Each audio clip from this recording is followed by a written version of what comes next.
What is going on, YouTube? Welcome back to the channel. So I think it's fair to say that one of the most underrated publishers in video games right now is Sega. Between the Persona series, Sonic the Hedgehog, and the franchise we're going to talk about today, Yakuza, Sega is in a legit amazing spot to be in. It's no wonder Microsoft keeps trying to buy them and the president of Sega keeps politely declining. Who wouldn't want their hands on some of the IP that Sega has? Today though, I want to talk about Like a Dragon Gaiden, the man who erased his name. This game has honestly stormed into my life and become one of my favorite games of all time. It's also my 2023 Game of the Year as of now. The Man Who Erased His Name is the very first Yakuza game I've ever played. I've always seen the games on Game Pass and of course the good reviews, but I never did get around to playing the actual games. So when I saw this game day one on Game Pass, I made sure to make time for it. And let me tell you, this truly has my vote for Game of the Year, and here's why. We start with the story of this game, which is an absolute masterpiece. You play as the Dragon of Dojima, Kiryu, a man who quite literally faked his death and erased his name from the world so he could protect the orphanage he grew up in, and the kids there that he loves. He brokers a deal with the Daidoji to make sure this happens. He also works undercover as an agent for them with the new name of Joryu.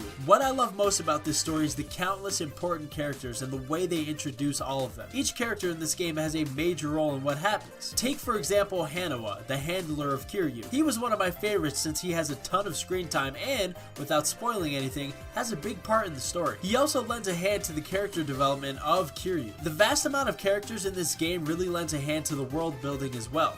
As someone who's new to the series, I can instantly tell how much connection this game has with previous and future games. And the best way to display that type of continuity is with characters. Now, of course, having a lot of characters is great, but each character needs to be given the proper time and depth to make them feel important to the series. And this game does that really well. I can't remember any other game having this many characters being so important and interesting. I mean it. As you progress through this story, you get a chance to build relationships through uncanny and abnormal ways, but this allows for you to really see what people are made of and what their intentions really are. The best part is you don't really know what they still have intended for you. I mean, this story has so many plot twists, it's hard to keep up. But those plot twists never feel forced. It just feels like part of the grander story of this game. It's a story that really keeps you on your toes. Not to mention the emotional aspects of the story as well. There's a lot of deep storytelling that really get you connected to each of these characters in different ways. There is quite literally no wasted characters in this game. The gameplay in this game is so nostalgic to me for some reason. It's like a classic brawler style game. It features a robust amount of combat trees and really flary abilities as well. This gameplay makes it so easy to just take on enemies even beyond the ones featured in the main story, like some of the street gangs you run into. The abilities as well are really well done. So you have this blue martial arts style of combat that really makes you feel more mobile and able to take on large amounts of enemies in quick successions. Or the red dragon style stance where you are throwing much more violent haymaker punches and kicks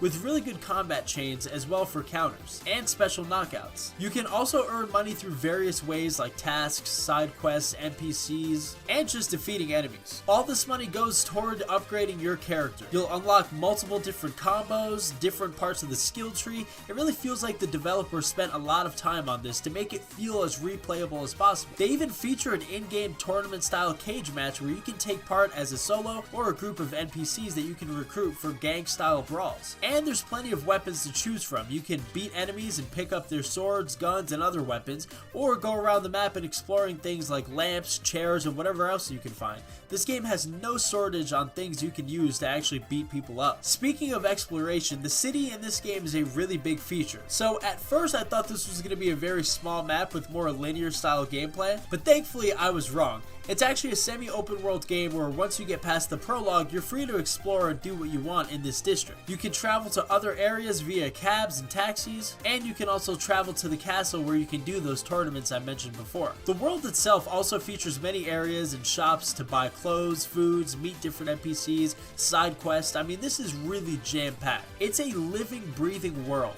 So the immersion is definitely really good. There's even an arcade area where you can literally play classic Sonic fighters in the game, along with other classic Sega franchises. Not to mention there's golfing, pool, karaoke, darts too. I mean, the point here is that this world is just full of life. It doesn't feel like this half-assed, boring world where there's not really much to do. it feels like a world where there's a lot of living things to it. It's its own world. And while we're talking about the world, I also want to note how beautiful this game looks. I mean, it might be one of the most vibrant games I've ever seen. The castle especially really lends a hand to this. There's so many gorgeous views of colors and fancy designs. I really feel like they did a good job of making this feel like a unique area to be in. And of course, I'm not sure how this compares to other games in the franchise, but I do know that this game in particular has a fantastic semi-open world. One of my final takeaways from this game is the special trial for the next game, Like a Dragon Infinite Wealth. Now, this is a game that does have a lot of hype around it, even in my circle where it's not really as tapped into the Like a Dragon games. But even the Game Awards has acknowledged this as one of the premier games to look forward to with their nominations. And the best part about this future game is that it's all connected.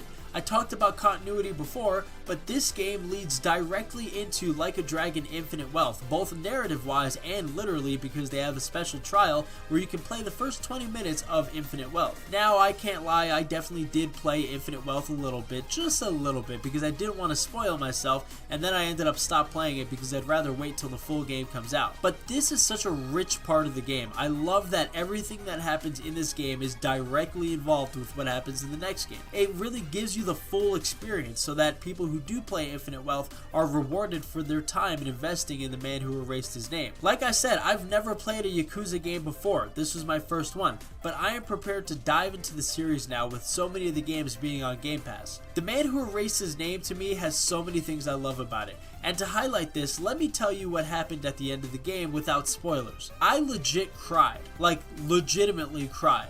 It is beautiful storytelling. This is a game that has not only entered my Game of the Year title spot, but it's one of the best games I've ever played. It's left a real big impression on me. I feel like this is the type of game that should be getting more press about how good it is, and somehow it's not. That seems to be a reoccurring theme with Sega franchises, but that's a different discussion for another day. Like I said, this game is on Game Pass, so if you have Game Pass, you should definitely check it out at no extra cost. I like this game so much, I actually might buy the physical version as well. Lastly, for this video, I want to talk about the main character and why this is such an important part of the game. I talked about the gameplay and the explorable city, and I also talked about the story, but it all revolves around Kiryu, the main character. This character is really special to me because this character is so iconic in so many different ways, from the combat and all of the different things that you learn about this character in this game, all the way down to the relationships that this character was able to build by the end of the story. Sometimes when you're talking about single player games, a game is only as good as its main character. What would Halo be without Master Chief? What would God of War be without Kratos? In this game, Kiryu is a worthy main character and one that I feel should be getting a lot more love in mainstream media. Like I said, I've never played this franchise before, so I'm not sure which other games he may or may not have appeared in. But I can tell you right now, he is one of my favorite main characters of all time. The writing for this game really just lends a hand to what this main character brings to the table. And I am proud to say that this main character is also part of Like a Dragon Infinite Wealth. But there you have it. That is my quick review on Like a Dragon Gaiden, the Man Who Erased His Name. Have you guys played this game? What do you guys think? Let me know in the comment section down below. And thank you for stopping by the video. Hope to see you guys in the next one. But until then, peace.